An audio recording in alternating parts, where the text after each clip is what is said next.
বিশ্বজুড়ে পারমাণবিক অস্ত্র কর্মসূচি নিয়ে যখন তীব্র উত্তেজনা, ঠিক তখনই বিশ্বের অন্যতম পরাশক্তি যুক্তরাষ্ট্রের প্রেসিডেন্ট ডোনাল্ড ট্রাম্পের একটি সিদ্ধান্ত আন্তর্জাতিক কূটনীতিতে নতুন করে ঝড় তুলেছে। যে পারমাণবিক কর্মসূচি নিয়ে এতকাল ইরানকে কোণঠাসা করার চেষ্টা চলছিল, সেই কর্মসূচি এবার নিজেই শুরু করেছে যুক্তরাষ্ট্র। ট্রাম্পের নতুন পারমাণবিক পরীক্ষা, ইরানের রোম হর্ষক প্রতিক্রিয়া। পৃথিবী আবার একবার রুদ্ধশ্বাস মুহূর্তে দাঁড়িয়েছে। মার্কিন প্রেসিডেন্ট ডোনাল্ড ট্রাম্প ঘোষণা করেছেন, পেন্টাগনকে 1992 সালের পর প্রথমবারের মতো পারমাণবিক অস্ত্র পরীক্ষা পুনরায় চালাতে হবে। রাশিয়া ও চীনের সঙ্গে পারমাণবিক প্রতিযোগিতার আড়ালে এই পদক্ষেপকে ইরান আন্তর্জাতিক শান্তি ভাঙার গুরুতর হুমকি হিসেবে আখ্যায়িত করেছে। ইরানের পররাষ্ট্রমন্ত্রী সৈয়দ আব্বাস আরাকচি এক্সে বলেন, একটি পারমাণবিক অস্ত্রধারী বলি আবারও পারমাণবিক অস্ত্র পরীক্ষা করছে। এটি পশ্চাদমুখী এবং দায়িত্বহীন। মার্কিন যুক্তরাষ্ট্র বিশ্বের সবচেয়ে বিপজ্জনক বিস্তার ঝুঁকি। আরাকচি আরও সতর্ক করেছেন যে একই বলি আমাদের শান্তিপূর্ণ পারমাণবিক কর্মসূচিকে দানবীয় করে তুলছে এবং আমাদের সুরক্ষিত পারমাণবিক স্থাপনাগুলিতে আরও হামলার হুমকি দিচ্ছে। তার ভাষায়, আন্তর্জাতিক আইন ও মানবতার উপর এই আক্রমণ।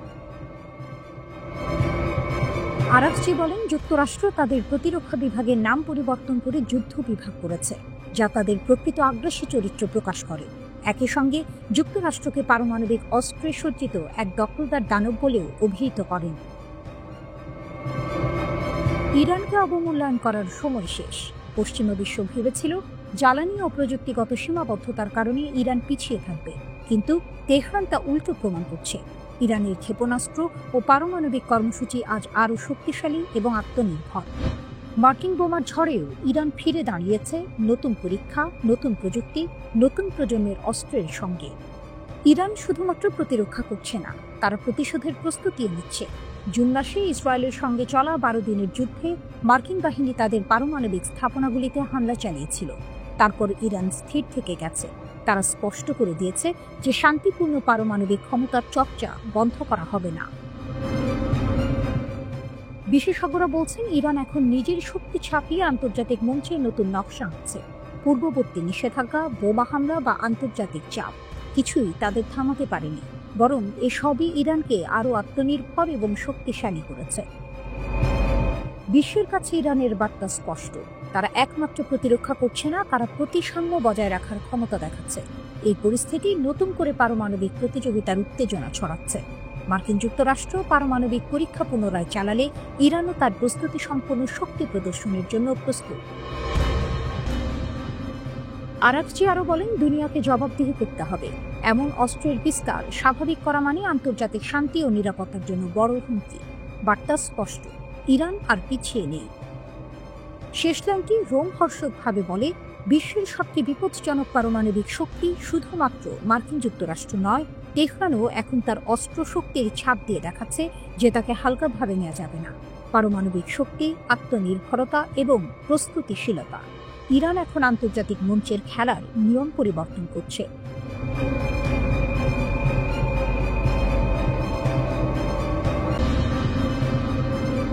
গোপন যুদ্ধের উন্মোচন, তেল আবিবের নিচে ইরানের লক্ষ্যভেদ।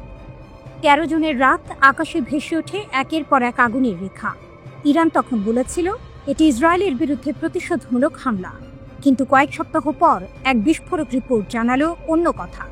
সেই ক্ষেপণাস্ত্রগুলো নাকি আঘাত হেনেছিল তেল আবিবের বিলাসবহুল দ্য ভিঞ্চি টাওয়ারের নিচে লুকানো এক গোপন মার্কিন ইসরায়েলি সামরিক ঘাঁটিতে।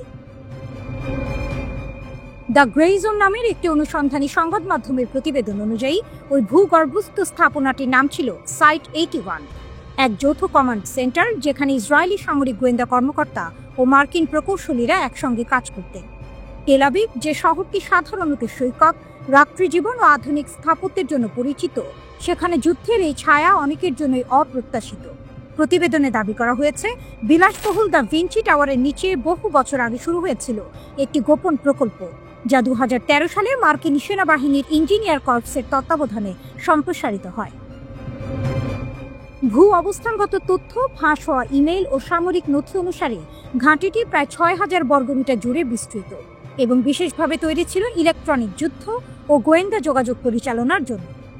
প্রতিবেদনটিতে আরও বলা হয়েছে, এটি ছিল এক ধরনের স্নায়ু কেন্দ্র যেখান থেকে গাজার অভিযানের কৌশল, সাইবার অপারেশন এবং ইরান সংক্রান্ত নজরদারি পরিচালিত হতো। ইরানের ক্ষেপণাস্ত্র হামলার পর ইসরায়েলি পুলিশ দ্রুত তেল আভিভের ওই অঞ্চল সিল করে দেয়। স্থানীয় সংবাদ মাধ্যমগুলোতে সেই হামলার খবর প্রকাশ হতে 2 সপ্তাহ বিলম্ব হয়, যা ফ্রান্স 24 পর্যবেক্ষণ করেছে। ইরানের রাষ্ট্রীয় টেলিভিশন তখন দাবি করে, আমাদের ক্ষেপণাস্ত্র সামরিক গোয়েন্দা লক্ষ্যবস্তুতে আঘাত এনেছে, তবে ইসরায়েলের কোনো মন্তব্য করেনি। এই নীরবতা থেকেই বিতর্কের জন্ম। ইসরায়েল কি সত্যিই বেসামরিক আবাসনের নিচে গোপন সামরিক স্থাপনা তৈরি করেছিল? দ্য গ্রে জোন অভিযোগ করেছে এই সেটআপ মানব ঢালের ভণ্ডামি, যেখানে সাধারণ মানুষকে অজান্তে যুদ্ধের ঢালের মতো ব্যবহার করা হয়েছে। ইরানের শক্তির বার্তা। বিশ্লেষকদের মতে এই হামলা ইরানের নতুন সামরিক আত্মবিশ্বাসের প্রতীক। গত কয়েক বছরে ইরান দীর্ঘ পাল্লার ক্ষেপণাস্ত্র, ড্রোন এবং সাইবার যুদ্ধ সক্ষমতায় ব্যাপক বিনিয়োগ করেছে। যদি এই রিপোর্ট সঠিক হয়, তাহলে তেল আভিভের গভীরে এমন একটি লক্ষ্যভেদ করা শুধু প্রযুক্তিগত সাফল্য নয়, এটি রাজনৈতিক বার্তা। ইসরায়েলের হৃদয়েও আমরা পৌঁছাতে পারি। এটি এমন এক সময় ঘটল যখন ইসরায়েল ও যুক্তরাষ্ট্র উভয়ই গাজা এবং হিজবুল্লাহ ইস্যুতে বাড়তি চাপের মুখে। ফলে ইরানের এই পদক্ষেপকে অনেক বিশ্লেষক শক্তি ও সাহসের প্রদর্শন বলেই দেখছেন। গোপনীয়তার আবরণে যুদ্ধ। ইসরায়েল আনুষ্ঠানিকভাবে এই অভিযোগ অস্বীকার বা স্বীকার করেনি, তবে ঘটনাটি তেল আভিভের সামরিক গোপনীয়তা ও সেন্সরশিপ নীতিকে নতুন করে প্রশ্নের মুখে ফেলেছে। একদিকে ইরান তার সামরিক সক্ষমতা দিয়ে বার্তা দিতে চাইছে, আমরা নজর রাখছি।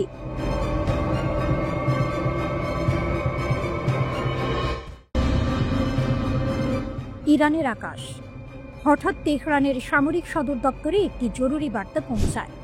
একটি অজানা স্টেলথ ড্রোন ইরানের আকাশ সীমায় প্রবেশ করেছে। সেটি ছিল আমেরিকার তৈরি লকহিড মার্টিনের অত্যাধুনিক RQ-170 সেন্টিনেল ড্রোন।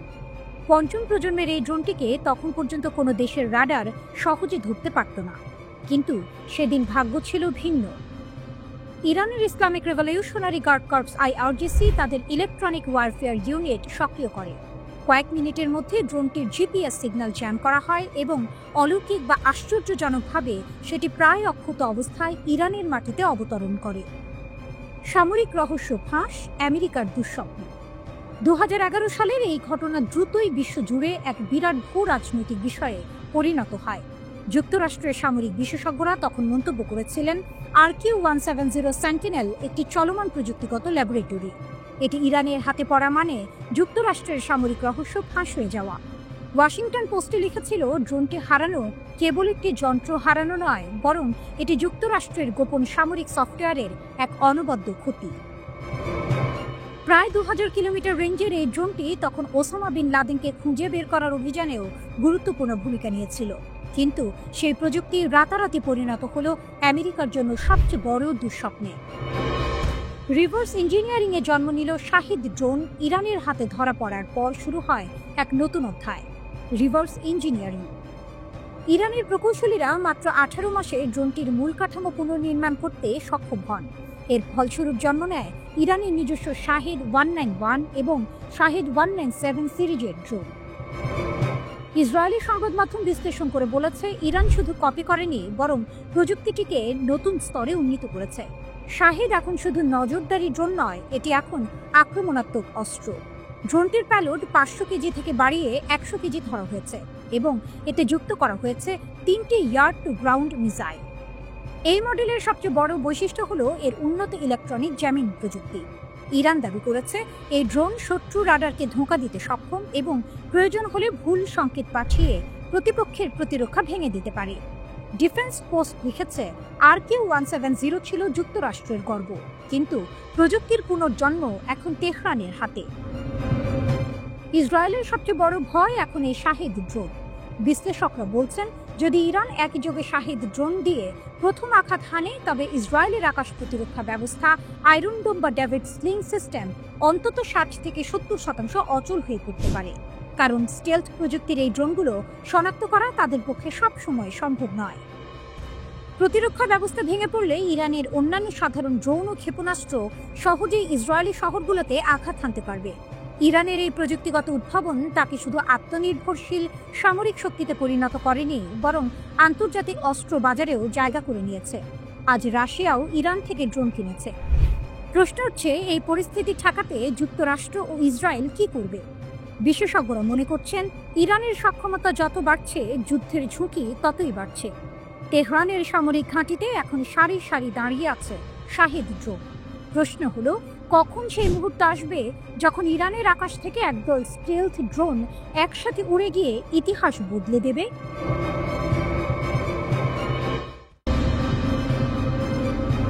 এনপিটির বাঁধন ছেড়ে ইরান কি পারমাণবিক অস্ত্রের পথে? তেহরানের সীমাহীন ক্ষেপণাস্ত্রের ঘোষণা মনস্তাত্ত্বিক যুদ্ধ, নাকি নতুন বৈশ্বিক ভারসাম্যের সূচনা? এই মুহূর্তে সারা বিশ্বকে থামিয়ে দিয়েছে একটি মাত্র প্রশ্ন: ইরান কি এখন এনপিটি চুক্তির বাঁধা ভেঙে পারমাণবিক অস্ত্র তৈরির পথে? ইরানের রাষ্ট্রীয় টেলিভিশনে দেশটির পররাষ্ট্রমন্ত্রী আব্বাস আরাগচির ঘোষণা ছিল স্পষ্ট: ইরান আইইএএ এর সাথে পরমাণু সহযোগিতা চুক্তি স্থগিত করেছে। এর অর্থ কার্যত ইরান এখন আর কোনো বহিরাগত সংস্থার কাছে তার পারমাণবিক কর্মসূচির জন্য জবাবদিহি করবে না। এই ঘোষণার পর বিশ্ব জুড়ে প্রশ্ন উঠেছে, তাহলে কি ইরান এবার পারমাণবিক অস্ত্র তৈরির ঘোষণা দিতে যাচ্ছে, নাকি পশ্চিমা জোটকে এক মনস্তাত্ত্বিক ধাক্কা দিতে তেহরান খেলছে এক নতুন ভূ রাজনৈতিক দাবার চাল? এনপিটি বা নন প্রলিফারেশন ট্রিটি হল পারমাণবিক অস্ত্রের বিস্তার রোধের জন্য জাতিসংঘের একটি বৈশ্বিক চুক্তি।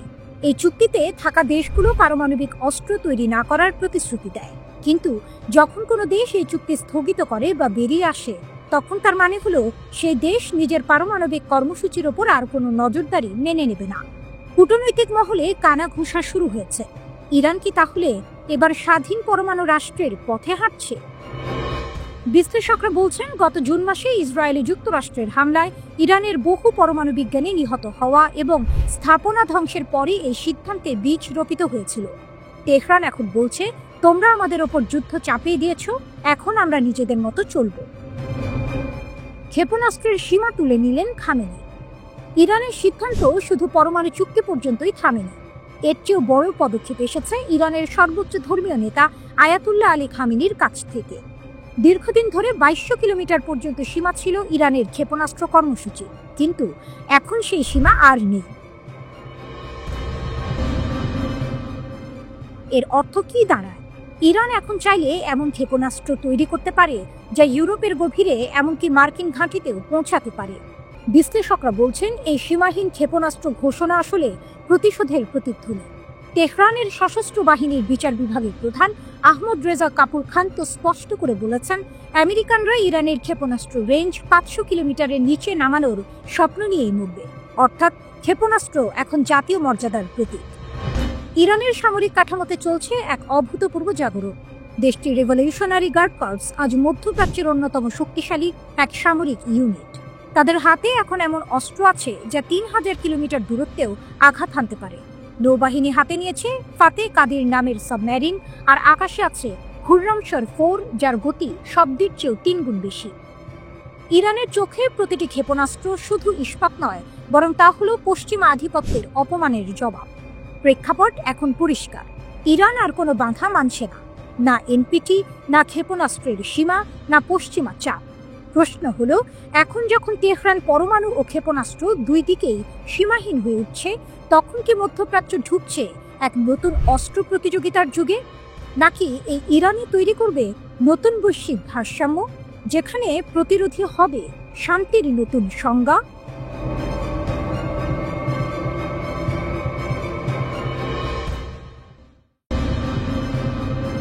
হামাসের পর নতুন হুমকি, ইরান সমর্থিত হুথিদের সতর্কবার্তা ইসরায়েলকে। গাজার যুদ্ধবিরতির পর মধ্যপ্রাচ্যে যেন সাময়িক শান্তির নিঃশ্বাস, কিন্তু সেই নীরবতার ভেতরেই নতুন এক বার্তা আসছে ইয়েমেন থেকে। হুথি বিদ্রোহীদের হুঁশিয়ারি, তারা বলছে যুদ্ধবিরতি শেষ নয়, এটি নজরদারির শুরু। এই সতর্কবার্তা এমন এক সময় এসেছে যখন ইসরায়েল ও হামাসের মধ্যে মার্কিন সমর্থিত শান্তি চুক্তি কার্যকর হয়েছে এবং যুক্তরাষ্ট্র সহ কয়েকটি আরব দেশ গাজায় স্থিতিশীলতার পথে এগোচ্ছে। কিন্তু ইয়েমেনের রাজধানী সানায় এক অনুষ্ঠানে হুথি সুপ্রিম কাউন্সিলের প্রধান মাহদি আল মাসাদ জানিয়ে দেন, তাদের নজর এখন সরাসরি ইসরায়েলের দিকে। আমরা যুদ্ধবিরতির বাস্তবায়ন নজরে রাখব। আল মাসাদ বলেন, ইয়েমেন যুদ্ধবিরতি চুক্তির বাস্তবায়ন ও গাজায় সাহায্যের প্রবেশ নিবিড়ভাবে পর্যবেক্ষণ করবে। কোনো অগ্রগতি বা পরিবর্তন ঘটলে আমরা দ্রুত প্রতিক্রিয়া জানাতে প্রস্তুত। তিনি আরও যোগ করেন, আমরা আমাদের সামরিক সক্ষমতা বাড়াচ্ছি যাতে শত্রুর আধুনিক প্রযুক্তির মোকাবিলা করা যায়। আমাদের লক্ষ্য হলো প্রতিরোধ তৈরি করা এবং দেশের সার্বভৌমত্ব রক্ষা করা। এই বার্তাকে ইসরায়েল বিরোধী জোটের নতুন ইঙ্গিত হিসেবে দেখছেন মধ্যপ্রাচ্য বিশেষজ্ঞরা। হামাসের সাথে যুদ্ধবিরতির পর অনেকে ভেবেছিলেন মধ্যপ্রাচ্যে উত্তেজনা কিছুটা কমবে, কিন্তু হুথিদের এই হুমকি নতুন এক সম্ভাব্য ফ্রন্টের ইঙ্গিত দিচ্ছে। হুথিরা ইরান সমর্থিত শিয়া বিদ্রোহী গোষ্ঠী, যারা গত কয়েক বছর ধরে ইয়েমেনে সৌদি সমর্থিত জোটের বিরুদ্ধে যুদ্ধ করছে। গাজার যুদ্ধ চলাকালীন তারা একাধিকবার লোহিত সাগর ও এডেন উপসাগর এলাকায় ইসরায়েলি জাহাজ লক্ষ্য করে ড্রোন ও ক্ষেপণাস্ত্র হামলার চেষ্টা করেছিল। বিশ্লেষকদের মতে এখন তারা কূটনৈতিক ভাষায় আবারও ইসরায়েলকে হুঁশিয়ারি দিচ্ছে, এইবার ইসলামিক ঐক্যের নামে। গাজায় শান্তি, কিন্তু ছায়াযুদ্ধ চলছে। যুক্তরাষ্ট্রের উদ্যোগে ডোনাল্ড ট্রাম্পের মধ্যস্থতায় গাজা যুদ্ধবিরতির প্রথম ধাপ কার্যকর হয়েছে। 10 অক্টোবর থেকে কার্যকর হওয়া এই চুক্তিতে ইসরায়েলি সেনারা গাজা উপত্যকা থেকে পর্যায়ক্রমে সরে দাঁড়াচ্ছে। ইসরায়েলের প্রধানমন্ত্রী বেনিয়ামিন নেতানিয়াহু সংসদে ভাষণে বলেছেন, এই চুক্তি নতুন যুগের সূচনা। তবে তার বক্তৃতার মধ্যে ইয়েমেন থেকে আসা হুথিদের সতর্কবার্তা সেই আশাকে ম্লান করে দিয়েছে। একই সময়ে মিশরের শার্ম আল শেখে অনুষ্ঠিত বৈশ্বিক সম্মেলনে ট্রাম্প, তুরস্কের প্রেসিডেন্ট, মিশরের নেতা এবং কাতারের আমির গাজার ভবিষ্যৎ নিয়ে যৌথভাবে একটি নথিতে স্বাক্ষর করেছেন। সেখানে শান্তি ও অর্থনৈতিক পুনর্গঠনের প্রতিশ্রুতি দেওয়া হয়। কিন্তু ইয়েমেনের হুথিদের মতে এই চুক্তি এখনও ইসরায়েলের সুবিধামূলক এবং মুসলিম বিশ্বের একক অবস্থান তৈরি না হলে স্থায়ী শান্তি সম্ভব নয়। হামাস আপাতত অস্ত্র নামালেও তাদের ছায়া ও সমর্থন এখন হুথিদের ভাষণে প্রতিধ্বনিত হচ্ছে। ইরান যেভাবে হামাস ও হুথি উভয় গোষ্ঠীকেই সমর্থন দিচ্ছে, তাতে মধ্যপ্রাচ্যে নতুন এক শক্তির সমীকরণ তৈরি হচ্ছে। হুথিদের বার্তা স্পষ্ট, গাজা যুদ্ধবিরতি শেষ নয়, এটি কেবল এক বিরতি। আর এই বিরতির মাঝেই ইরান সমর্থিত গোষ্ঠীগুলো তাদের অবস্থান আরও শক্ত করছে।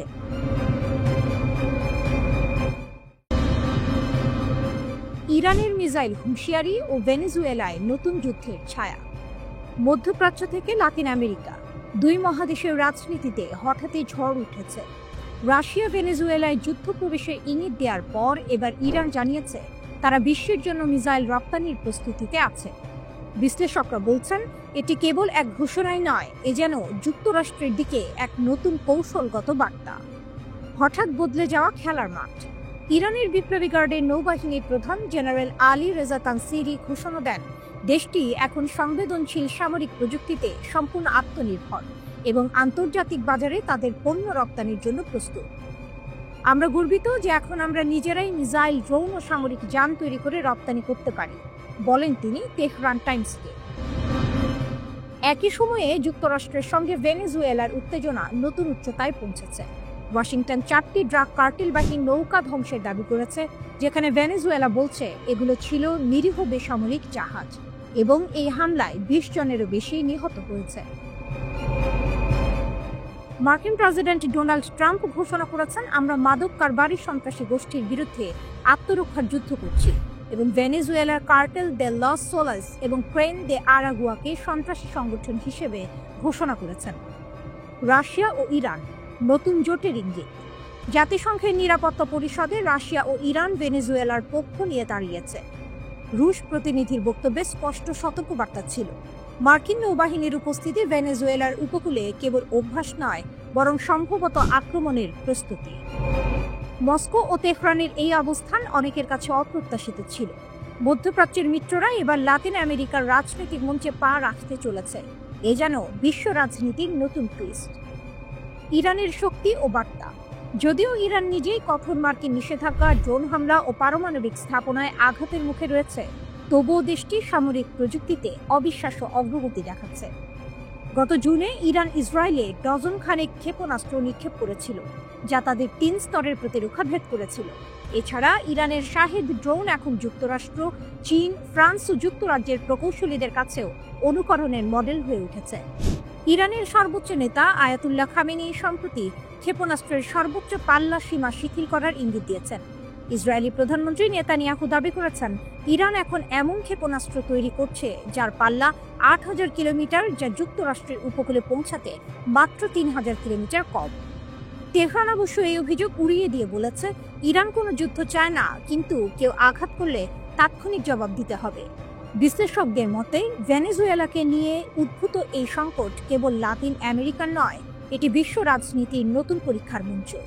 রাশিয়া ও ইরানের ঐক্য যদি বাস্তব পদক্ষেপে রূপ দেয়, তবে যুক্তরাষ্ট্রের প্রভাব ক্ষেত্রে এক নতুন শক্তিশালী অক্ষ গড়ে উঠতে পারে। ইরানের বার্তা স্পষ্ট, নিষেধাজ্ঞা বা চাপ দিয়ে আর তাদের থামানো যাবে না। তাদের মিসাইল, ড্রোন ও প্রযুক্তি এখন কেবল প্রতিরক্ষা নয়, বরং বিশ্বের শক্তির এক নতুন সংজ্ঞা দিচ্ছে।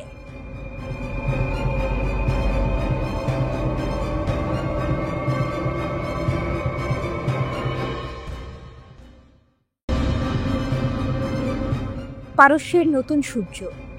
ইরানের গ্যাসফিল্ড কি যুক্তরাষ্ট্রের ঘুম কাড়বে? মধ্যপ্রাচ্যের ভূ রাজনৈতিক মানচিত্র পরিবর্তনের পথে তেহরান। পারস্য উপসাগরের উপকূলে বাতাসে ভারী ধুলো, দূরে তেলের কূপে আগুনের লাল আভা ঝলক দিচ্ছে, কিন্তু চারপাশে নীরবতা। এই নীরবতার মধ্যে ইরানি প্রকৌশলীরা বিশাল মরুভূমির নিচে আবিষ্কার করেছেন এমন এক সম্পদ যা মধ্যপ্রাচ্যের ভূ রাজনৈতিক ভারসাম্য এক দশকের জন্য বদলে দিতে পারে। এটি সেই মুহূর্ত যখন বিশ্ব রাজনীতির মানচিত্র আরেকবার নতুন করে আঁকা শুরু হলো। বিবিসি এক প্রতিবেদনে লিখেছে, ইরানের দক্ষিণাঞ্চলের এই নতুন গ্যাস ক্ষেত্র আবিষ্কার কোনো সাধারণ ঘটনা নয়, এটা এক ভূ রাজনৈতিক কৌশল। নিষেধাজ্ঞা পেরিয়ে ইরান এখন আর শুধু একটি তেলের দেশ নয়, এটা প্রযুক্তির, বিজ্ঞানের এবং কৌশলের দেশ। নেতানিয়াহুর ৩ হুমকি এবং ইরানের শক্তি। কয়েক বছর আগে ইসরায়েলের প্রধানমন্ত্রী বেনিয়ামিন নেতানিয়াহুকে প্রশ্ন করা হয়েছিল, ইসরায়েলের জন্য সবচেয়ে বড় হুমকি কি? তিনি দ্বিধা না করেই উত্তর দিয়েছিলেন, প্রথম হুমকি ইরান, দ্বিতীয় হুমকি ইরান, তৃতীয় হুমকিও ইরান। তখন এই কথাকে রাজনৈতিক নাটক মনে হলেও আজ তা এক নিষ্ঠুর বাস্তবতার প্রতিধ্বনি। কারণ যুক্তরাষ্ট্র ও পশ্চিমা শক্তি যখন চেয়েছিল অর্থনীতি চেপে ধরে ইরানকে হাঁটু গেড়ে বসাতে, তখন ঘটেছে উল্টোটা। ইরান নিষেধাজ্ঞার নিচে গড়ে তুলেছে এক আত্মনির্ভরশীল সামরিক ও প্রযুক্তিগত সাম্রাজ্য। পশ্চিমা শক্তি যে তালা দিয়ে ইরানকে বন্দী করতে চেয়েছিল, তার চাবি এখন ইরানের হাতে।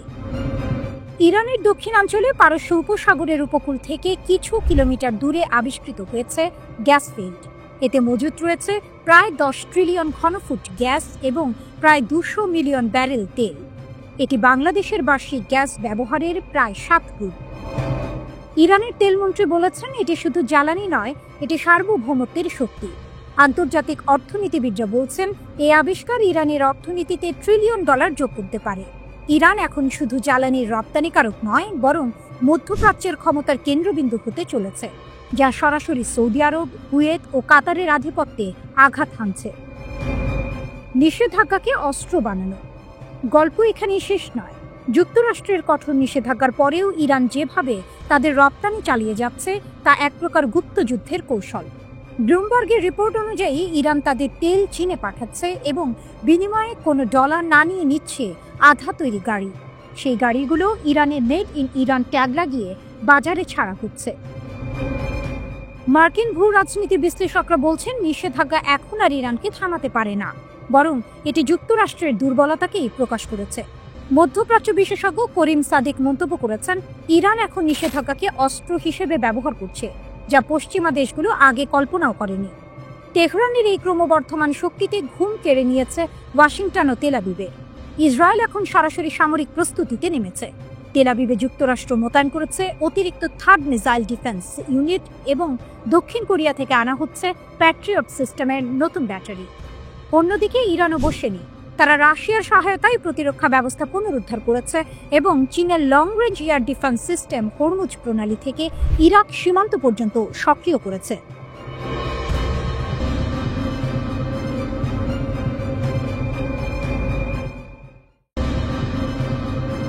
ইরানের সামরিক প্রযুক্তি, মধ্যপ্রাচ্যের শক্তির নতুন মানচিত্র।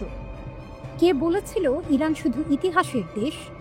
আজকের ইরান হলো প্রযুক্তির দেশ, এক দেশ যাকে থামানো ক্রমেই অসম্ভব হয়ে উঠছে। সামরিক শক্তির নতুন সংজ্ঞা লিখছে তেহরান।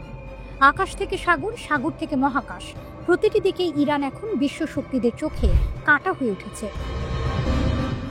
ইরানের সামরিক শক্তির এই উত্থান হঠাৎ নয়। দীর্ঘ নিষেধাজ্ঞা, অর্থনৈতিক অবরোধ এবং আন্তর্জাতিক চাপের মধ্যেও দেশটি নিজস্ব প্রযুক্তিতে গড়ে তুলেছে এমন সব অস্ত্র যা এখন যুক্তরাষ্ট্র ও ইসরায়েলের ঘুম কেড়ে নিচ্ছে। সবচেয়ে আলোচিত প্রযুক্তি হলো সেজ্জিল ব্যালিস্টিক ক্ষেপণাস্ত্র। এটি 2 ধাপ বিশিষ্ট কঠিন জ্বালানির ক্ষেপণাস্ত্র, যার পাল্লা 2500 কিলোমিটার পর্যন্ত। অর্থাৎ ইরানের সীমান্ত থেকে এটি সহজে পৌঁছে যেতে পারে ইসরায়েল বা সৌদি আরবের সামরিক ঘাঁটিতে। সেজ্জিলের সবচেয়ে বড় শক্তি এর চলমান নকশা, মুহূর্তে স্থান বদলে আঘাত হানতে পারে। এরপর আসে ইরানের স্বপ্নের যুদ্ধ বিমান কাহের F-313। এটি দেশীয়ভাবে তৈরি একক আসনের স্টেলথ জেট। রাডারে ধরা পড়ে না সহজে, নিম্ন উচ্চতায় উঠতে পারে এবং বোমা বা মিসাইল উভয়ই বহন করতে সক্ষম। যদিও পশ্চিমা বিশ্লেষকরা এর বাস্তবতা নিয়ে সন্দেহ প্রকাশ করেছেন, তবুও ইরান বলছে এই বিমান ইতিমধ্যেই উড্ডয়নের জন্য প্রস্তুত। আকাশে শত্রুর হুমকি মোকাবিলায় ইরানের আরেক গর্ব বাভার 373। এটি অনেকের মতে রাশিয়ার S-400 এর সমকক্ষ। সর্বোচ্চ 300 কিলোমিটার দূরের লক্ষ্যবস্তু ধ্বংস করতে সক্ষম এই প্রতিরক্ষা ব্যবস্থা ঘণ্টায় ম্যাক 8 গতিতে ক্ষেপণাস্ত্র ছুটতে পারে। ইরানের বিজ্ঞানীরা নিজেরাই বানিয়েছেন এই রাডার ও নিয়ন্ত্রণ ব্যবস্থা, যা প্রমাণ করে তারা আর কারো ওপর নির্ভরশীল নয়। সামরিক নজরদারিতে যুক্ত হয়েছে আলবোর্স 3D রাডার। এটি একসাথে 300টি লক্ষ্যবস্তু ট্র্যাক করতে পারে, এমনকি নিচু উচ্চতার ড্রোন বা স্টেলথ জেটও এতে ধরা পড়ে। 450 কিলোমিটার দূর থেকে শত্রু শনাক্ত করতে পারা এই রাডার এখন ইরানের আকাশ সীমার নীরব প্রহরী। স্থলে যুদ্ধের জন্য রয়েছে কারার প্রধান যুদ্ধ ট্যাঙ্ক T-90 ও M1 আব্রামসের মিশ্র রূপ। এতে আছে লেজার রেঞ্জ ফাইন্ডার, কম্পিউটার নির্ভর টার্গেটিং সিস্টেম এবং 125 মিমি কামান। এক ট্যাঙ্ক জ্বালানিতে 500 কিলোমিটার চলতে পারে এটি। সাগরে ইরানের গোপন শক্তি হল গাদির ক্লাস সাবমেরিন। পারস্য উপসাগরের অগভীর জলে লুকিয়ে থাকা এই সাবমেরিন শত্রুর নজর এড়িয়ে মুহূর্তেই মিসাইল ছুটতে পারে। ড্রোন যুদ্ধেও ইরান দেখিয়েছে বিপুল অগ্রগতি। মোহাজের 10 ড্রোন 24 ঘন্টা আকাশে ভেসে থাকতে পারে, 2000 কিলোমিটার পর্যন্ত উঠতে পারে আর 300 কেজি বোমা বহন করতে পারে। এটি ইরানের গোয়েন্দা ও আক্রমণ দুই দিকেই একসাথে কাজ করছে। কিন্তু সবচেয়ে বড় চমক এসেছে কাতা হাইপারসনিক ক্ষেপণাস্ত্র থেকে। ম্যাক 15 গতিতে উঠতে সক্ষম এই অস্ত্র শত্রুর প্রতিরক্ষা ব্যবস্থাকে প্রায় অর্থহীন করে দিচ্ছে। আমেরিকাও জানে এই ক্ষেপণাস্ত্র আকাশে উঠলে আটকানো অসম্ভব। সবশেষে আছে শহীদ সোলেমানি যুদ্ধ জাহাজ, ইরানের নৌবাহিনীর গর্ব। এতে রয়েছে উন্নত রাডার, ড্রোন ডেক, দ্রুতগামী নৌকা নামানোর ক্রেন এবং ভয়ঙ্কর মিসাইল সিস্টেম। একসময় যাকে নিষিদ্ধ দেশ বলা হতো, আজ সেই ইরান প্রযুক্তির শক্তিতে মধ্যপ্রাচ্যের ভারসাম্য পাল্টে দিচ্ছে। নিষেধাজ্ঞা যতই বাড়ুক, ইরানের প্রতিরোধ যেন আরো দৃঢ় হয়। এটাই নতুন ইরান, যে ভয় পায় না, বরং ভয় দেখায়।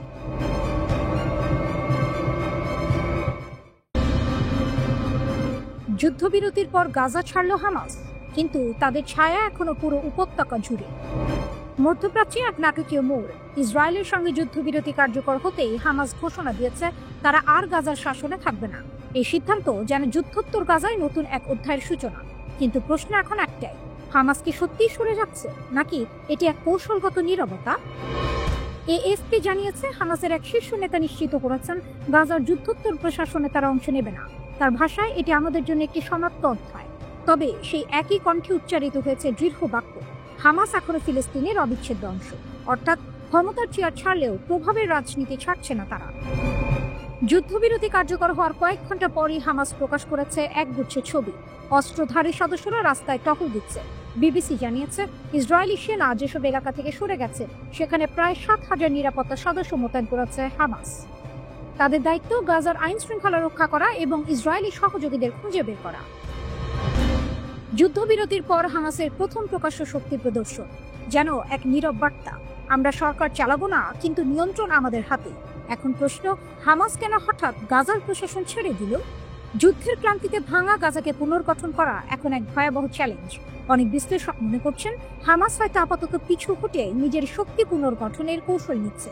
তারা প্রশাসনিক দায় নয়, বরং প্রতিরোধের আগুন জিইয়ে রাখার দায়িত্ব নিতে চায়।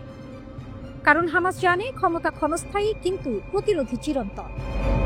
গাজার রাস্তায় আজ তাই এক অদ্ভুত নীরবতা। উপত্যকার আকাশে থেমে গেছে বোমার শব্দ, কিন্তু বাতাসে এখনো ভাসছে সেই চিরচেরা হুঁশিয়ারি, হামাস হারায়নি, শুধু অপেক্ষা করছে। বিশ্ব তাকিয়ে আছে এই ছোট্ট উপত্যকার দিকে, যেখানে যুদ্ধবিরতির নিচে এখনো জ্বলছে প্রতিরোধের আগুন। গাজা হয়তো শান্ত, কিন্তু তার হৃদয়ে এখনো ধ্বনিত হচ্ছে এক বাক্য, আমরা ফিরে আসব। ফিলিস্তিনের মুক্তিকামী গোষ্ঠী হামাস রাজনৈতিক ক্ষমতা ছেড়ে দেয়া এবং যুদ্ধ পরবর্তী গাজার শাসন ব্যবস্থা ফিলিস্তিনের ঐক্য সরকারের হাতে ছেড়ে দিতে রাজি। তবে একটি স্বাধীন ফিলিস্তিন রাষ্ট্র গঠন না হওয়া পর্যন্ত তারা নিরস্ত্র হবে না। এনবিসি নিউজকে কথা জানিয়েছে হামাসের ঊর্ধ্বতন এক রাজনৈতিক কর্মকর্তা বাসেম নাইম। তিনি বলেন, আমরা শাসন ক্ষমতা থেকে সরে যেতে এবং গাজার শাসন পরিচালনা একটি বোর্ড, সরকার বা কমিটির হাতে তুলে দিতে প্রস্তুত। ওদিকে হামাসের মুখপাত্র লতিফ আর কানুয়া আরব নিউজকে বলেছেন, গাজা প্রশাসন দেখভাল করার জন্য একটি কমিটি প্রতিষ্ঠার প্রস্তাবে হামাসের আপত্তি নেই, তবে ফিলিস্তিনি সমাজের অবিচ্ছেদ্য অংশ হিসেবে থাকবে হামাস। এর আগে হামাসের নেতারা যুদ্ধ পরবর্তী গাজা প্রশাসন সহ অন্যান্য গুরুত্বপূর্ণ বিষয়ে বিভক্ত ছিল, কিন্তু এখন হামাসের শীর্ষ সদস্যরা নিরস্ত্রীকরণ প্রশ্নে বিভক্ত বলেই মনে হচ্ছে। হামাস বলেছে, তাদের 40,000 কর্মচারী গাজার সরকারি গুরুত্বপূর্ণ সব প্রতিষ্ঠান যেমন স্বাস্থ্যসেবা, শিক্ষা এবং নিরাপত্তা বিভাগে কাজ করে।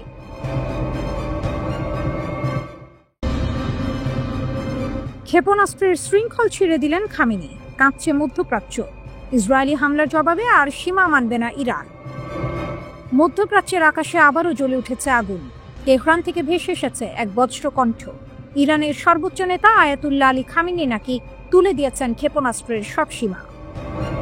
ইরানের পার্লামেন্ট সদস্য আহমেদ বাকশায়েশ আর দেস্তানি জানান, ইরান এখন যে কোনো দূরত্বে ক্ষেপণাস্ত্র তৈরি করবে, যতটা প্রয়োজন মনে করবে। এটাই সেই ঘোষণা যা গোটা অঞ্চলে নতুন উত্তেজনার আগুন জ্বালিয়ে দিয়েছে। খামেনি নিজেই 2200 কিলোমিটার রেঞ্জের সীমা বেঁধে দিয়েছিলেন, কিন্তু এখন সেই সীমা ইতিহাস। বিশ্লেষকদের ভাষায় এটি ইসরায়েলি হামলার সরাসরি প্রতিক্রিয়া এবং এক কৌশলগত পুনর্জন্ম। আর দেস্তানি স্পষ্ট ভাষায় বলেছেন, আমরা ক্ষেপণাস্ত্রের সীমা মানি না, এটি আমাদের সামরিক শক্তির হৃদয়। তিনি যোগ করেন, ইরানের ক্ষেপণাস্ত্র কর্মসূচি এখন আর কোনো কূটনৈতিক বাঁধনে আবদ্ধ নয়। প্রয়োজনে তারা এমন দূরত্বে আঘাত হানবে যা আগে কখনো সম্ভব হয়নি।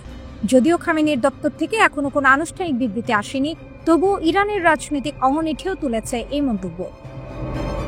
মার্কিন ও ইসরায়েলি নীতি নির্ধারকেরা উদ্বিগ্ন। তেহরানের এই সিদ্ধান্ত মানে ইরান এখন তার আঘাতের ছায়া ছড়িয়ে দিতে পারবে ভূমধ্য সাগর পর্যন্ত। অন্যদিকে ইরানের পররাষ্ট্রমন্ত্রী আব্বাস আরাকচি অভিযোগ করেছেন, ইসরায়েল যুক্তরাষ্ট্রকে ইরান বিরোধী হামলায় প্রতারিত করেছে। তার ভাষায়, ওরা প্রথমে আমেরিকাকে ঠেলে দিয়েছে আক্রমণে, এখন মিথ্যা ক্ষেপণাস্ত্র হুমকি তৈরি করছে। ওয়াশিংটনের দাবি ছিল ইরান যেন ক্ষেপণাস্ত্রের রেঞ্জ কমায়, কিন্তু তেহরান তা সরাসরি প্রত্যাখ্যান করেছে। ইরানের নিরাপত্তা পরিষদের প্রধান বলেছেন, এমন দাবি কোনো সম্মানিত ব্যক্তি মেনে নিতে পারে না। তবে প্রশ্ন হচ্ছে, ইরান কি এখনো আগের মতো শক্তিশালী? 2025 সালের জুনে ইসরায়েলি বিমান হামলায় দেশটির বহু ক্ষেপণাস্ত্র উৎক্ষেপণ কেন্দ্র ধ্বংস হয়েছিল। তখন নিহত হয়েছিলেন বেশ কয়েকজন শীর্ষ আইআরজিসি কমান্ডার ও পারমাণবিক বিজ্ঞানী। নাতানজের ইউরেনিয়াম সমৃদ্ধকরণ কেন্দ্র ও কয়েকটি বিমান প্রতিরক্ষা ব্যবস্থা ভয়াবহ ক্ষতিগ্রস্ত হয়েছিল, কিন্তু ইরান থামেনি। দগ্ধ ধ্বংসস্তূপের ভেতর থেকেও তারা উঠে দাঁড়িয়েছে। তেহরান, ইস্পাহান, তাবরিজ ও হামাদানে ক্ষেপণাস্ত্র কারখানাগুলো এখন আবারও ধীরে ধীরে প্রাণ ফিরে পাচ্ছে। অ্যাসোসিয়েটেড প্রেসের স্যাটেলাইট বিশ্লেষণ বলছে, ইরান পুনর্গঠন করছে তার ক্ষেপণাস্ত্র উৎপাদন কেন্দ্রগুলো, যদিও কিছু গুরুত্বপূর্ণ যন্ত্র যেমন প্ল্যানেটারি মিক্সার এখনও অনুপস্থিত। তবুও প্রতিবেদনে বলা হয়েছে, এই যন্ত্র চীন থেকে সংগ্রহের প্রস্তুতি নিচ্ছে ইরান। ওয়াশিংটন ও তেল আবিব যখন ইরানের দুর্বলতা নিয়ে গর্ব করছে, তেহরান তখন নীরবে পুনর্গঠনের পথে হাঁটছে। এক ইরানি সামরিক বিশ্লেষক বলেন, ইসরায়েল ভেবেছিল তারা আমাদের থামিয়েছে, বাস্তবে তারা শুধু আমাদের আরও শক্তিশালী করেছে। এই ঘোষণার মধ্যেই বার্তা স্পষ্ট, ইরান যুদ্ধ চায় না, কিন্তু সীমা মানতেও রাজি নয়। খামেনি হয়তো তার নিজের নিয়ম ভেঙেছেন, কিন্তু সেই ভাঙন থেকেই শুরু হয়েছে নতুন অধ্যায়। এক এমন অধ্যায় যেখানে ইরানের ক্ষেপণাস্ত্র আকাশে শুধু আগুন নয়, প্রতিরোধের প্রতীক।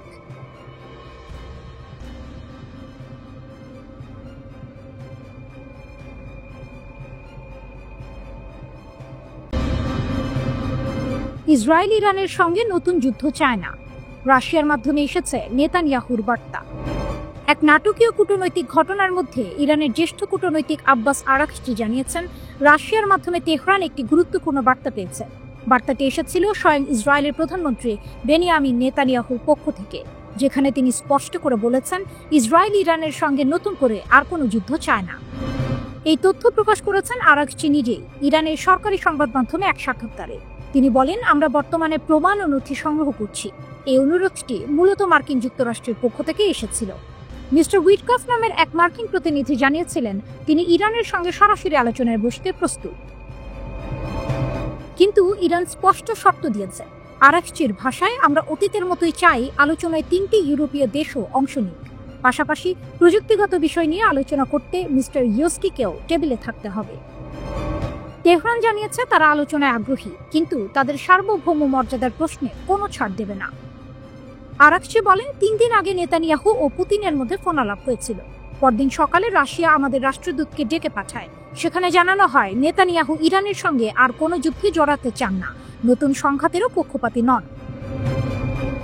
রাশিয়া এই বার্তাটি তেহরানকে জানায় এবং পরে পুতিন নিজেই তা প্রকাশ্যে ঘোষণা করেন। পুতিন বলেন, আমরা ইসরায়েলের সঙ্গে আমাদের আস্থাভিত্তিক যোগাযোগ অব্যাহত রেখেছি। ইসরায়েলের নেতারা আমাদের জানিয়েছেন যে তারা তেহরানের কাছে একটি বার্তা পাঠাতে চান, আর সেটি হলো তারা ইরানের সঙ্গে উত্তেজনা আরও হ্রাস করতে প্রতিশ্রুতিবদ্ধ এবং ভবিষ্যতে আর কোনো সংঘাতে জড়াতে আগ্রহী নন। ইসরায়েলি নেতারা আমাদের অনুরোধ করেছেন আমরা যেন আমাদের ইরানি বন্ধুদের কাছে এই বার্তা পৌঁছে দিই। আরাকচির মতে এটি ইরান রাশিয়া সম্পর্কের গভীর আস্থার প্রতিফলন।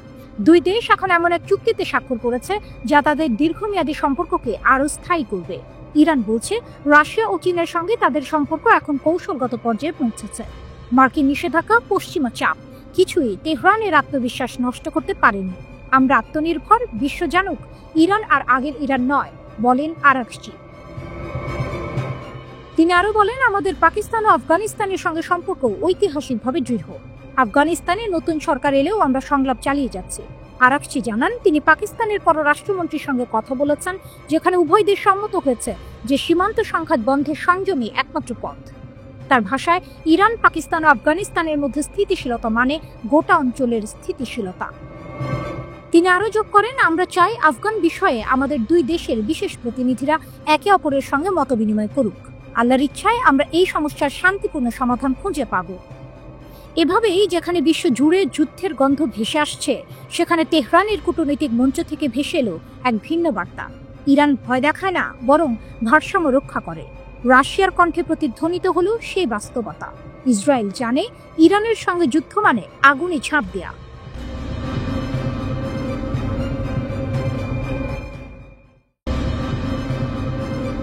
রাশিয়ার পর এবার ইরানের ঘোষণা। ভেনেজুয়েলার যুদ্ধে যুক্তরাষ্ট্রের বিরুদ্ধে মাঠে নামছে তেহরান। যুক্তরাষ্ট্র যখন রাশিয়ার হুঁশিয়ারিতে কাঁপছে, ঠিক তখনই তেহরান দিল এক নতুন বার্তা। আমরা ভেনেজুয়েলার জনগণ ও সরকারের পাশে আছি, সম্পূর্ণ সমর্থন দিচ্ছি, জানালো ইরান। এটাই সেই মুহূর্ত যখন যুক্তরাষ্ট্র বুঝে গেল তাদের পশ্চিমা শক্তির সামনে আবারও দাঁড়িয়ে গেছে একজোট, যার নাম রাশিয়া ও ইরান। ঘটনা শুরু লাতিন আমেরিকায়। যুক্তরাষ্ট্র সম্প্রতি ভেনেজুয়েলার কয়েকটি নৌকা বোমা হামলায় ধ্বংস করেছে। ওয়াশিংটন দাবি করেছে সেগুলো মাদক বহন করছিল, কিন্তু কারাকাস বলছে ওই হামলায় নিহত হয়েছে 20 জনেরও বেশি সাধারণ মানুষ। এতে ক্ষোভে ফেটে পড়েছে ইরান। তেহরানের পররাষ্ট্র মন্ত্রণালয়ের মুখপাত্র ইসমাইল বাঘাই বলেছেন, ভেনেজুয়েলায় যুক্তরাষ্ট্রের সামরিক অভিযান শুধু উস্কানিমূলকই নয়, এটি আঞ্চলিক স্থিতিশীলতার জন্য গুরুতর হুমকি। তিনি যুক্তরাষ্ট্রকে সতর্ক করে বলেন, এই বেপরোয়া কর্মকাণ্ডের ভয়াবহ পরিণতি হবে। ইরান স্পষ্ট জানিয়ে দিয়েছে তারা ভেনেজুয়েলার সাথে ঘনিষ্ঠ সমন্বয়ে কাজ করছে যেন যুক্তরাষ্ট্রের হস্তক্ষেপ ঠেকানো যায়। তেহরান বলছে এটি শুধু একই দেশের ব্যাপার নয়, এটি স্বাধীনতা ও সার্বভৌমত্বের লড়াই, আর সেই লড়াইয়ে ইরান কখনো পিছিয়ে থাকে না। এরপরেই জাতিসংঘ নিরাপত্তা পরিষদে শুরু হয় তীব্র বিতর্ক। রাশিয়া যুক্তরাষ্ট্রের অভিযানে তীব্র সমালোচনা করে, আর ইরানের বিবৃতি গর্জে ওঠে লাতিন আমেরিকায় যুদ্ধের আগুন জ্বালাচ্ছে ওয়াশিংটন। ওয়াশিংটনের যুক্তি, তারা মাদক কার্টেল দমনে অভিযান চালাচ্ছে। মার্কিন কর্মকর্তারা বলছেন প্রেসিডেন্ট ট্রাম্প মাদক বিরোধী যুদ্ধে পূর্ণ সামরিক শক্তি ব্যবহার করছেন, তবে এই ব্যাখ্যায় কেউ সন্তুষ্ট নয়। ভেনেজুয়েলার প্রতিনিধি জাতিসংঘে অভিযোগ তোলেন, যুক্তরাষ্ট্র আমাদের উপকূলের কয়েক কিলোমিটার দূরে যুদ্ধজাহাজ, সাবমেরিন ও 10,000 সৈন্য মোতায়েন করেছে।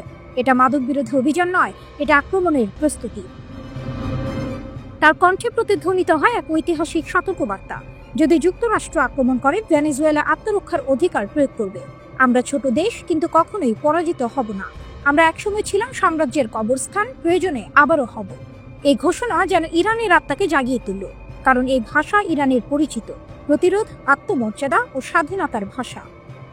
তেহরান বলছে যেখানে অন্যায়ের আগুন জ্বলে, সেখানে ইরানের অবস্থান সবসময় নির্যাতিতের পাশে। এদিকে ভেনেজুয়েলা ইন্ডিপেন্ডেন্স 200 নামের বিশাল সামরিক মহড়া শুরু করেছে। লক্ষ্য দেশের তেল স্থাপনা ও গুরুত্বপূর্ণ অবকাঠামো রক্ষায় প্রস্তুতি নেওয়া। আর সেই মহড়ায় ইরানের সামরিক বিশেষজ্ঞদের উপস্থিতির খবর ছড়িয়ে পড়েছে আন্তর্জাতিক মহলে।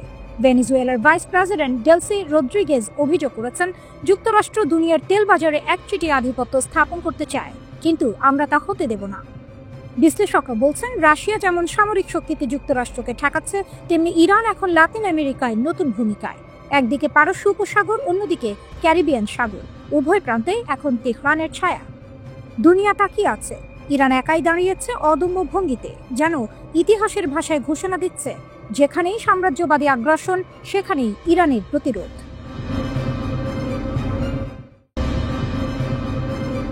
রাতের আকাশে রক্তিম আলো, গর্জে উঠল যুদ্ধযন্ত্র। পিয়ংইয়ংয়ে সেই মুহূর্তে যেন কাঁপল পৃথিবী। উত্তর কোরিয়া প্রদর্শন করল তাদের ইতিহাসের সবচেয়ে শক্তিশালী পারমাণবিক ক্ষেপণাস্ত্র। পিয়ংইয়ংয়ের কিম ইল সুং স্কোয়ারে আয়োজিত এক বিশাল সামরিক কুচকাওয়াজে উত্তর কোরিয়া উন্মোচন করেছে তাদের নতুন আন্তঃমহাদেশীয় ব্যালিস্টিক ক্ষেপণাস্ত্র ওয়াসং-20। রাষ্ট্রীয় সংবাদ মাধ্যম KCNA জানায়, এই ক্ষেপণাস্ত্রই এখন দেশটির সবচেয়ে শক্তিশালী পারমাণবিক কৌশলগত অস্ত্র ব্যবস্থা। বিশ্বের জন্য সতর্কবার্তা। ওয়ার্কার্স পার্টির ৮০তম প্রতিষ্ঠাবার্ষিকী উপলক্ষে আয়োজিত এই প্রদর্শনী কেবল উৎসব নয়, এ যেন বিশ্বকে উদ্দেশ্য করে এক স্পষ্ট বার্তা। অনুষ্ঠানে উপস্থিত ছিলেন চীনের প্রধানমন্ত্রী লি কিয়াং, রাশিয়ার সাবেক প্রেসিডেন্ট দিমিত্রি মেদভেদেভ এবং ভিয়েতনামের কমিউনিস্ট পার্টির প্রধান তো লাম। কিম জং উনের পাশে বসে এই তিন পরাশক্তির প্রতিনিধিদের দেখা যাওয়া বিশেষ অর্থ বহন করছে। যুদ্ধপ্রবণ উত্তরের পাশে এখন দৃশ্যমানভাবে দাঁড়িয়ে রয়েছে মিত্র শক্তিগুলো। ওয়াসং-20 এক নতুন অধ্যায়। বিশেষজ্ঞদের মতে ওয়াসং-20 উত্তর কোরিয়ার দীর্ঘপাল্লার পারমাণবিক সক্ষমতার প্রতীক। যুক্তরাষ্ট্র ভিত্তিক গবেষক অঙ্কিত পান্ডা বলেন, এই সিস্টেমটি সম্ভবত একাধিক ওয়ারহেড বহনের জন্য নকশা করা হয়েছে, যা মার্কিন ক্ষেপণাস্ত্র প্রতিরক্ষা ব্যবস্থার জন্য মারাত্মক চ্যালেঞ্জ। এটি কেবল শক্তির প্রদর্শন নয়, বরং এক ধরনের প্রতিরোধের ঘোষণা, ওয়াশিংটনের দিকে ছোড়া এক নীরব হুমকি। কারণ ওয়াসং সিরিজের ক্ষেপণাস্ত্রগুলোকে এমনভাবে তৈরি করা হয়েছে যা তাত্ত্বিকভাবে যুক্তরাষ্ট্রের মূল ভূখণ্ডেও আঘাত হানতে সক্ষম। রাশিয়ার সঙ্গে ঘনিষ্ঠতা। কিম জং উন সাম্প্রতিক মাসগুলোতে প্রকাশ্যে রাশিয়াকে সমর্থন জানিয়ে আসছেন। ইউক্রেন যুদ্ধে মস্কোর পক্ষে কণ্ঠ তুলেছেন তিনি। এমনকি উত্তর কোরিয়া থেকে হাজার হাজার সৈন্য রুশ বাহিনীতে যোগ দেওয়ার খবরও সামনে এসেছে। এর বিনিময়ে কিম পেয়েছেন রাশিয়ার রাজনৈতিক ও সামরিক সমর্থন, এক সম্পর্ক যা পশ্চিমা বিশ্বের কাছে ক্রমেই উদ্বেগের কারণ হয়ে উঠছে। উৎসব নাকি বার্তা? প্রদর্শনীতে দেখা গেছে হাজার হাজার মানুষ রঙিন পোশাকে জাতীয় পতাকা উড়িয়ে রাজধানীর রাস্তায় উল্লাস করছে। তবে এই উল্লাসের ভেতরেই লুকিয়েছিল হুঁশিয়ারির সুর। কিমের বক্তব্যে ছিল সেই বার্তা, আমাদের সেনাবাহিনী এমন অজেয় শক্তিতে পরিণত হবে যা সমস্ত হুমকি ধ্বংস করবে। KCNA-এর তথ্যে কুচকাওয়াজে ওয়াসং-20 ছাড়াও প্রদর্শিত হয়েছে হাইপারসনিক ব্যালিস্টিক ক্ষেপণাস্ত্র, ক্রুজ ক্ষেপণাস্ত্র, নতুন প্রজন্মের রকেট লঞ্চার এবং আত্মঘাতী ড্রোনের লঞ্চার। এসব অস্ত্র একত্রে তুলে ধরেছে উত্তর কোরিয়ার সামরিক বহুমাত্রিক শক্তি, আকাশে, স্থলে এবং গভীর সমুদ্রে আঘাত হানার সামর্থ্য। একসময় আন্তর্জাতিক নিষেধাজ্ঞায় নিঃসঙ্গ এই দেশটি আজ যেন নতুন এক পর্বে পা দিয়েছে। চীন ও রাশিয়ার প্রতিনিধিদের পাশে বসে কিম জং উন যেন জানিয়ে দিলেন, উত্তর কোরিয়া একা নয়। এই প্রদর্শনী তাই শুধু শক্তি নয়, প্রতীকও। একদিকে এটি কিমের ক্ষমতার প্রদর্শন, অন্যদিকে আন্তর্জাতিক রাজনীতিতে এক নতুন অক্ষের ইঙ্গিত।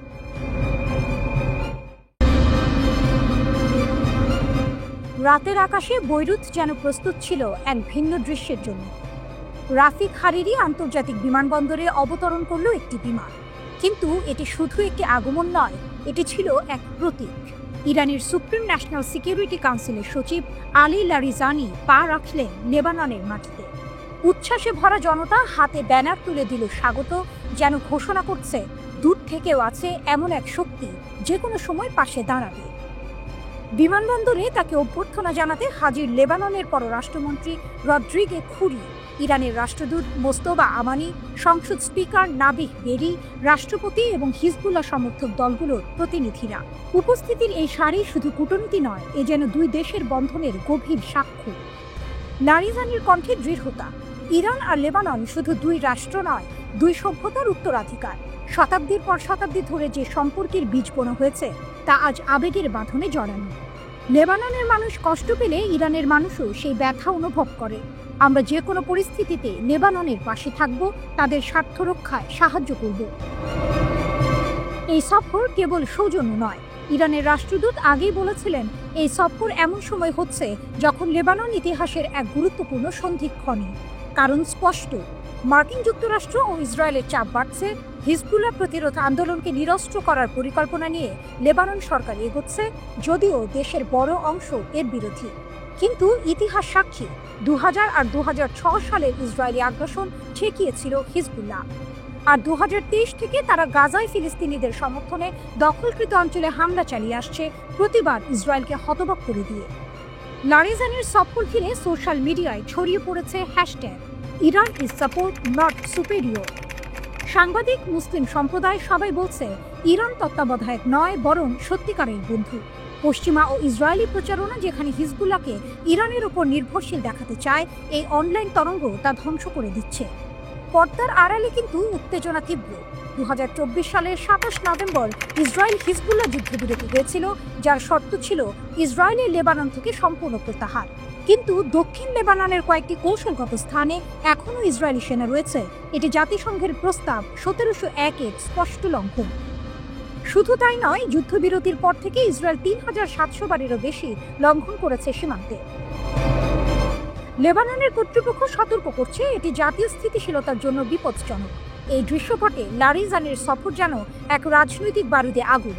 ইরান স্পষ্ট করে দিচ্ছে, লেবাননের প্রতিটি ইঞ্চি মাটির প্রতি তাদের শ্রদ্ধা আছে, আর হিজবুল্লাহর প্রতিটি যোদ্ধার পেছনে রয়েছে তেহরানের নীরব কিন্তু দৃঢ় সমর্থন।